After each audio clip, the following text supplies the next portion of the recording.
অগ্নিয়ে দিলে শক্তি, বায়ুৱে ধনু তুণ, ইন্দ্ৰই দিলে বজ্ৰ আৰু গজ ঘণ্টা।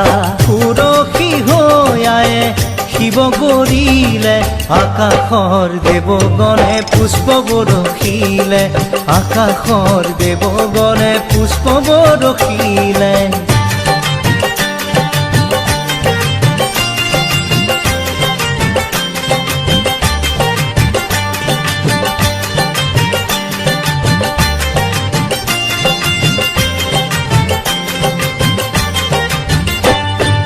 যমে দিলে কালদণ্ড, ব্ৰহ্মাই কমণ্ডলু, সূৰ্যদেৱে দিলে ৰোম কুপত কিৰণ, কালে দিলে খৰগ আৰু উজ্জ্বল ঢাল, ক্ষীৰোদ সাগৰে দেৱী সজালে আৱৰণ উজ্জ্বল।